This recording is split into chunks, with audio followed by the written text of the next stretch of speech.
Pondré en ti aliento de vida y volverás a vivir, y te estableceré en tu propia tierra. Entonces sabrás que yo, el Señor, lo he dicho y lo cumpliré, lo afirma el Señor. Y fíjense que esta visión es un poco extraña, y esta experiencia de Ezequiel.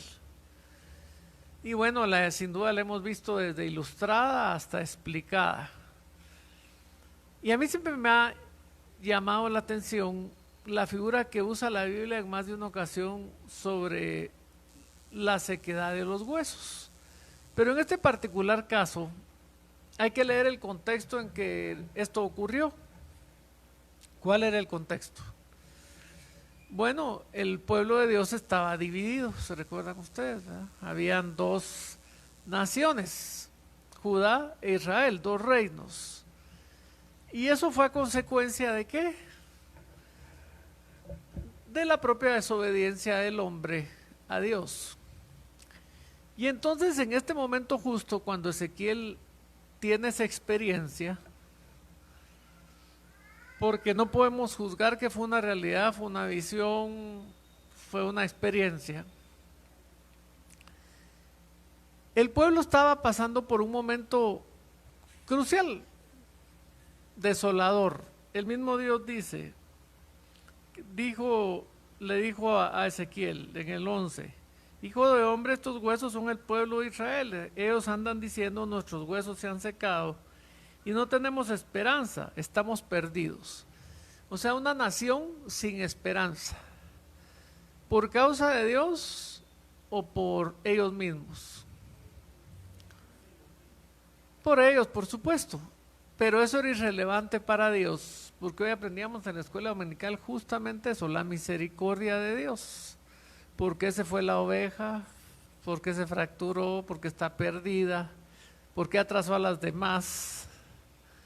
¿Por qué generó pérdidas de tiempo y un disgusto al pastor? Irrelevante. Lo relevante es que Dios quiso irla a buscar.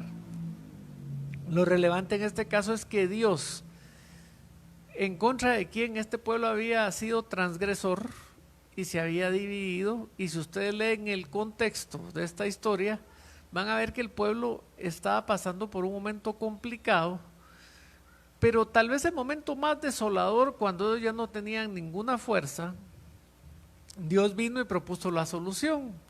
Curiosamente no fue el pueblo quien lo buscó, sino que fue Dios quien buscó al pueblo. De eso se trata esta figura. El pueblo estaba desesperado y desfallecido. Y más adelante vamos a ver cómo David, el rey, a quien el Señor también menciona bastante en el libro de Ezequiel,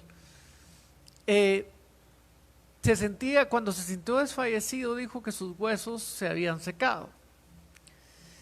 Entonces esa figura de los huesos secos tiene que ver con pérdida de fortaleza. Tiene que ver con pérdida de fortaleza. Tiene que ver con falta de fuerza y de la entereza a la que un pueblo estaba acostumbrado. Al extremo que se habían convertido en huesos. Y el Señor no solo les devuelve sus tendones y sus músculos y todo lo demás, sino que finalmente los devuelve a la vida. Y el final de la historia es que se volvió un ejército poderoso. Es decir, de esos huesos secos, Dios los convirtió en alguien poderoso. ¿Por qué ellos se lo merecían o porque Él es bueno? Porque Él es bueno. La intervención de Dios en ese momento de la historia del pueblo es una intervención voluntaria unilateral de Dios. A Dios no lo estaban buscando, sino que la gente estaba desesperada, como puede estar ahora. Hoy en día, con diferentes matices, muchos de nosotros frente a lo que está pasando, no sabemos qué hacer. Unos de nosotros decimos, bueno, pues no nos quedará mucho aquí, pero así no se resuelve la cosa, al menos que uno fuera muy egoísta, porque uno piensa en las nuevas generaciones y dice, bueno, lo que viene es complicado. El domingo pasado veíamos lo que está empezando a pasar en el imperio, Y sigue pasando. Se resolvieron aparentemente las elecciones e inmediatamente se han tomado más de 30 medidas en 3 días. Varias de ellas aberrantes. Por ejemplo, la obligatoriedad de las empresas de no presentar ningún obstáculo a la gente del grupo LGBTQ, cada vez son más letras, de manera tal que se está obligando a los patronos y a eso va a llegar, después se va a tener que contratar por obligación a alguien transgénero. La asesora de la Secretaría de Salud es una pediatra transgénero, la que está proponiendo el presidente Biden. Y también ya dejó claro que en las elecciones deportivas, en las competencias deportivas, si un hombre se siente mujer puede participar en la categoría de mujeres y viceversa. Esas son noticias de ahora. El mundo no va para ningún lado bueno, el mundo va hacia la perversión y hacia el socialismo. Y por supuesto que el socialismo le encanta a la gente porque está investido de populismo. A la gente le encanta que le digan que alguien les va a dar sin que trabajen. Pero realmente esa receta no existe porque lo que le dan a uno lo trabajaron los otros, pagaron impuestos y los estados lo único que hacen es redistribuir las riquezas, es la teoría sana de los impuestos. El problema es que en los países donde priva la corrupción, que es prácticamente en todo el mundo, el que parte y reparte se queda con la mejor parte. Entonces la riqueza de los que produjeron se traslada a los corruptos y una cantidad ínfima de esa llega a parar como una dádiva a los más pobres. Y los más pobres no entienden eso, entonces lo que hacen es agradecerle a los corruptos por haberles dado una limosna, cuando las que los produjeron fueron los que producen la riqueza, los que trabajan. Este panorama probablemente sea tan desolador como el que vivió el pueblo de Dios en los tiempos de Ezequiel.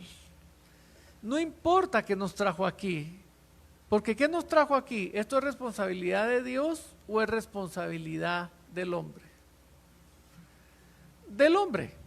Yo les diría, el caos que está privando es responsabilidad no solo de los políticos, sino que de la sociedad permisiva, no solo de la sociedad permisiva, sino que de la iglesia. Porque la iglesia no se ha opuesto a la corrupción como debiera, porque lo que hacían los profetas en la antigüedad no era contemporizar ni quedar bien con los políticos de la antigüedad, con los reyes de la antigüedad, ni siquiera con los religiosos de la antigüedad, sino que se oponían a la corrupción. De tal suerte que al oponerse a la corrupción, los profetas de la antigüedad funcionaban como Dios quiere que funcionemos, como sal que se opone a la corrupción y como luz que alumbra las verdades de Dios. Pero yo lo que quiero que encuentren en esto es que en efecto el pecado, la transgresión del pueblo, las leyes de Dios, no trajo solo división, como hoy el mundo está dividido, es una buena figura de lo que está pasando hoy, sino que además trajo enfermedad, desolación, desesperación y cansancio. La gente se había dado por vencida y fue Dios quien la rescató. No fue la gente la que se rescató a sí misma. Hoy, ¿qué podemos hacer con esta sociedad nosotros? Deberíamos de estar hoy sí orando mucho para que esto cambie. Fíjense que curiosamente los líderes religiosos del mundo han sido indiferentes ante la debacle social y política. La degradación, todo el mundo se quiere congraciar con ella, pero resulta ser que la degradación no es el plan de Dios, ni que niños tengan padres del mismo sexo es el plan de Dios. Dios no nos diseñó para que los niños fueran educados por padres del mismo género. Ni siquiera, les digo algo, nos diseñó, y tal vez va a sonar machista, pero el otro día leí un análisis sobre eso, sobre la destrucción de la familia a partir del feminismo.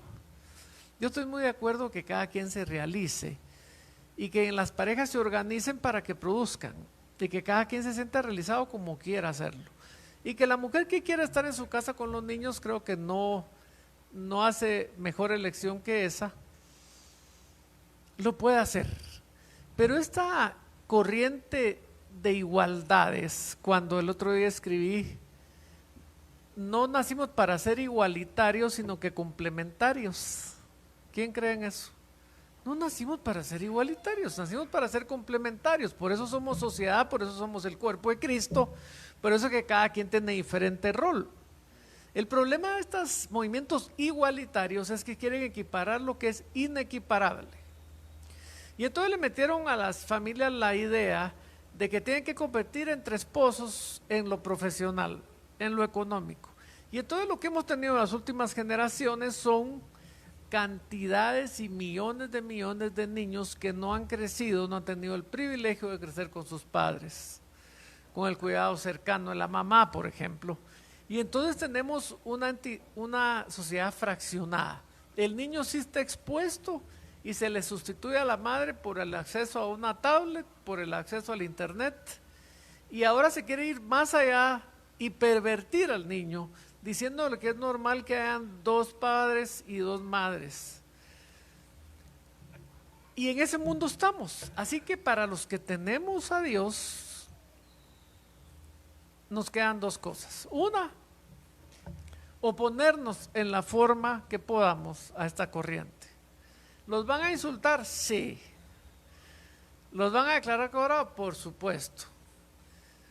Y oponernos con inteligencia, no bajarse a pelear, sino que subirse a proponer criterios, a proponer argumentos, que son cosas diferentes.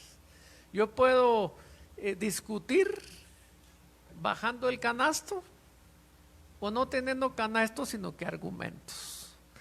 Y de eso se trata. Y por eso es menester que estemos tan bien informados, porque es un momento desolador para la humanidad. Pero también la segunda cosa que tenemos que hacer es confiar en Dios, porque la redención de Él está ahí. Porque como el ambiente sea desolador, está ahí. Y quiero leer a uno de los héroes bíblicos, al rey David, porque después voy a regresar aquí a Ezequiel. Y miren lo que dice, ¿se acuerda del Salmo 22 tan famoso, verdad? Y voy a leer del 1 al 4. Dichoso aquel a quien se le perdonan sus transgresiones, a quien se le borran sus pecados. Dichoso aquel a quien el Señor no toma en cuenta su maldad y en cuyo espíritu no hay engaño.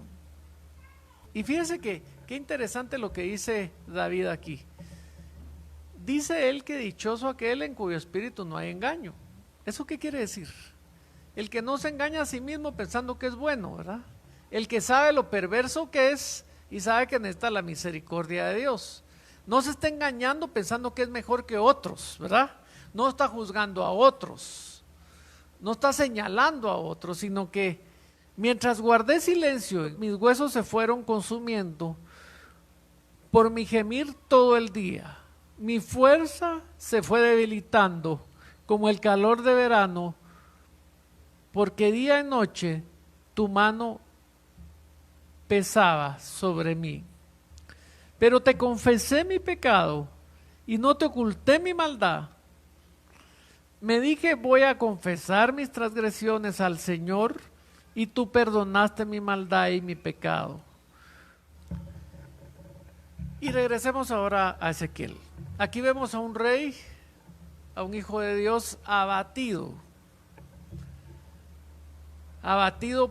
porque su gemir era constante, y eso quiere decir a alguien en el lenguaje actual que se queja todo el día.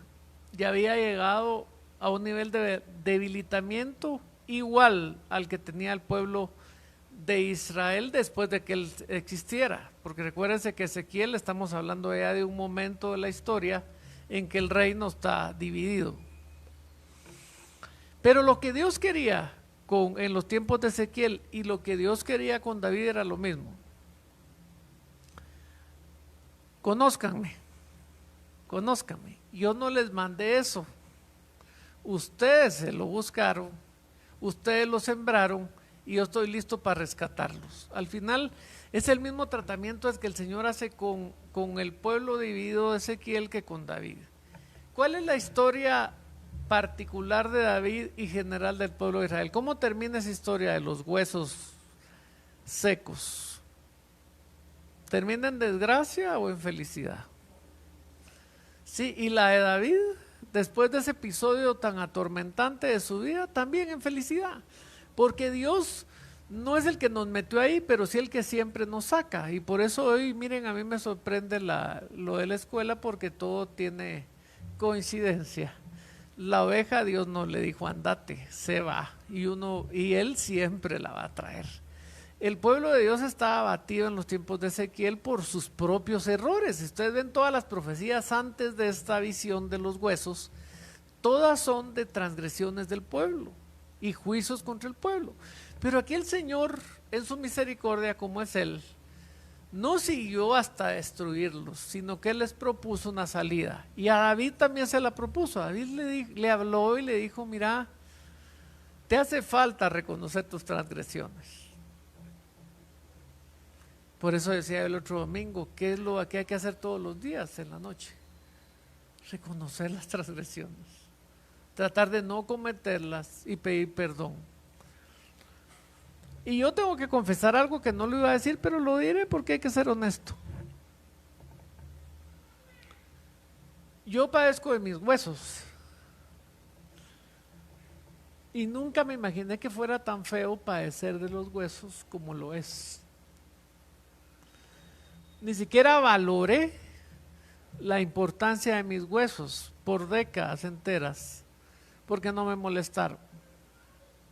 Pero cuando empiezan a molestar, uno realmente sí se siente debilitado. Y se siente debilitado porque es incapaz de hacer cosas sin dolor que ayer hacía sin fijarse. Y entonces cuando yo veo a ese David en esa situación, me identifico al 100% con él. Y ahí mismo le pedía perdón a Dios por cosas que tal vez ni sé lo malo que fueron que hice. Porque la palabra nos confronta siempre, pero con amor y con esperanza, no con juicio y con escarnio. Ese es el Dios que conocemos. Me encanta aquel coro viejo que venía, traigo a colación por la escuela otra vez, de La Oveja Perdida. Porque la canción esa relata exactamente ese momento en que Dios va tras el transgresor que se golpeó por sí mismo para llevarlo al redil. Y para Dios es más importante Él que todos los demás en ese momento. Y cuando al Señor lo confrontaron los religiosos, Él dijo: pero miren, no se pierdan, jóvenes, hombre, dejen de juzgar. Si yo vine por lo que estaba perdido, por ustedes no vine, no tengan pena. Ese fue el lenguaje donde el Señor usó el sarcasmo de una forma ejemplar. Así es, hay muchas veces. No se preocupen, no, si yo vine por los malos, ustedes son de los buenos, los felicito. Yo vine por los malos.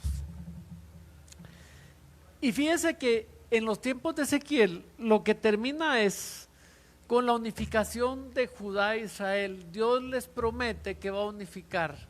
Así como ellos se habían metido al callejón del horror y se habían despreciado a Dios. Gracias, mijo. Entonces Dios los va a rescatar otra vez.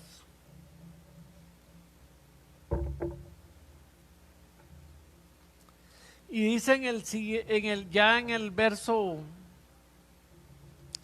en el mismo 37, pero vamos al verso 23.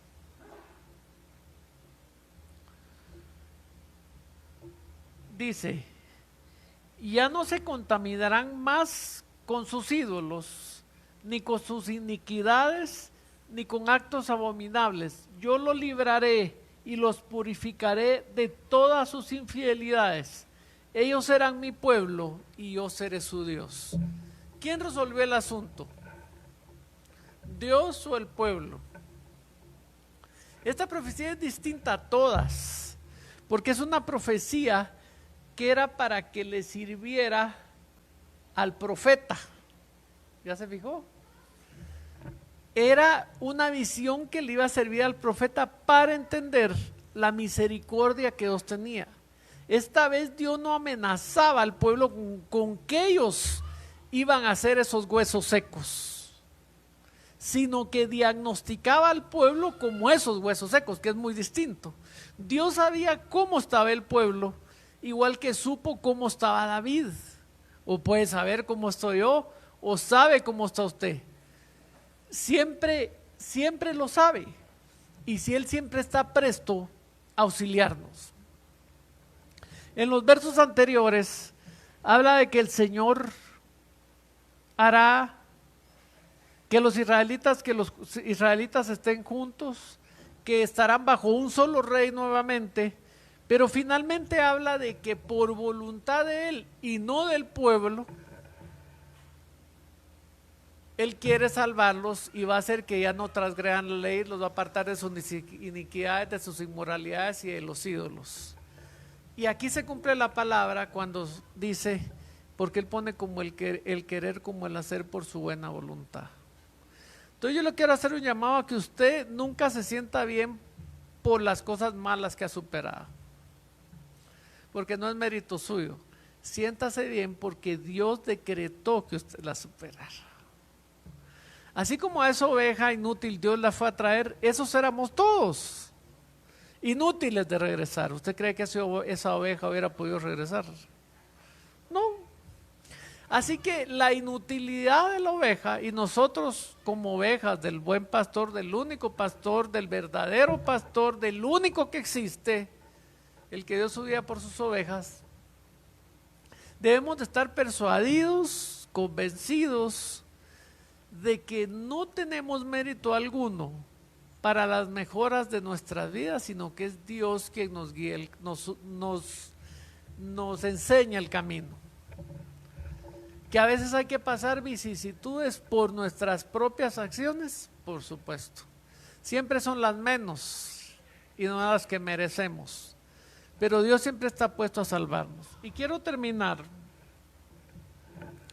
leyendo un verso que me encanta, del libro de Isaías. Isaías 58, 11, y después les voy a leer el 10. Pero enfoquémonos en el 11, que es la gracia de Dios. 58, 11. El Señor te guiará siempre, te saciará en tierras resecas. Así que usted olvídese de lo que viene, no es para usted hoy. Esa sequía que viene al mundo, ese tormento, esos desastres naturales, ese socialismo, eso no es para usted. Y fortalecerá tus huesos. Serás como jardín bien regado, como manantial cuyas aguas no se agotan. Esa es la promesa de Dios. ¿Qué podemos hacer nosotros? Lo que dice el verso 10. 9, mejor desde el 9. Llamarás y el Señor responderá. Pedirás ayuda y Él te dirá, aquí estoy. Y eso es lo lindo de Dios. Él nunca se cansa de atendernos.